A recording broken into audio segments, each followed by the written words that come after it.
Hey y'all, my name is Dayana and welcome back to my channel of my 100-day challenge. I'm so excited to be here. If you're just now joining me, I'm an operations and growth strategist and I help female founders to build high-performing teams as well as automate their systems and processes. So let's get into it. Today, I want to talk about no being a growth strategy because I oftentimes see, and I see even myself, I have a hard time saying no. I overcommit to things day after day, week after week, and spread myself way too thin. And my fiance is always like, Dayana, just say no. And I'm like, no, I can't because I don't want to let people down. I want to show up. I want to feel like I can do absolutely anything and everything.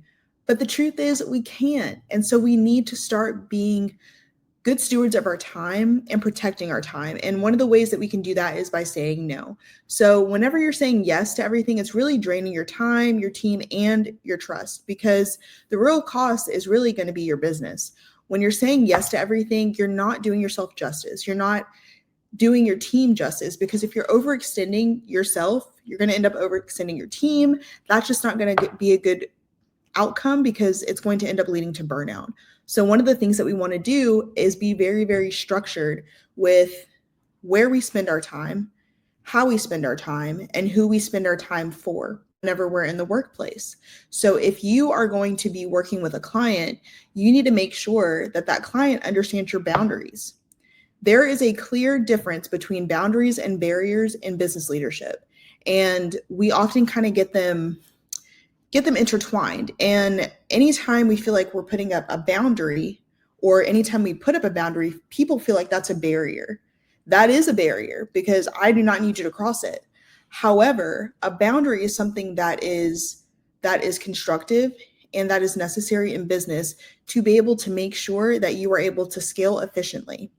If you do not have boundaries in place, people are going to continue to push their limits.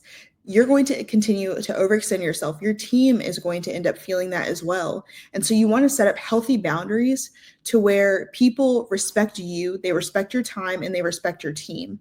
So I don't want it to be a negative connotation with a boundary. A barrier is something that you literally just can't get past. Normally, barriers are put up when people don't want you to get past them, and barriers are normally seen as something negative.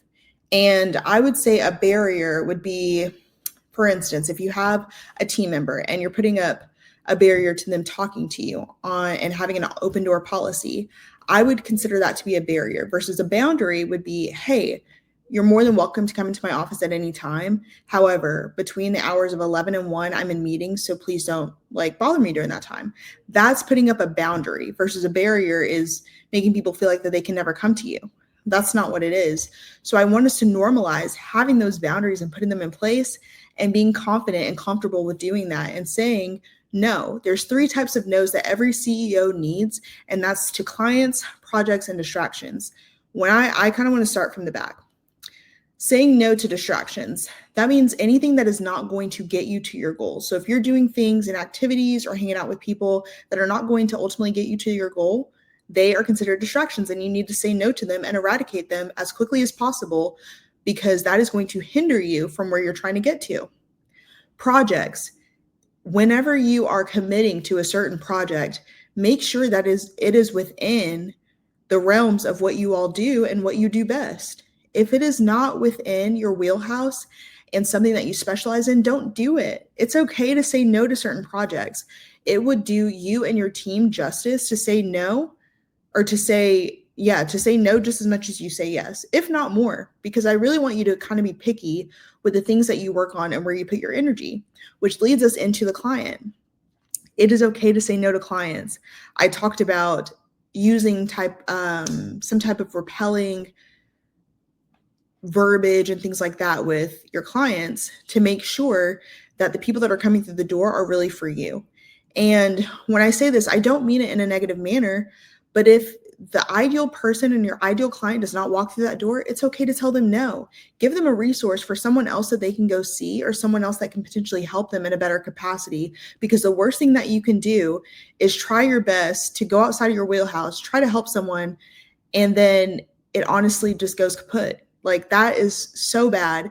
That's going to lead to a negative client experience, people talk within the industry. So it's just an overall just negative thing. And if there's a client that is already being difficult just during your intro call, nip it in the bud. You don't have to work with everyone. And that's the awesome thing about owning your own business is you can be picky and pick and choose what clients you work with and why.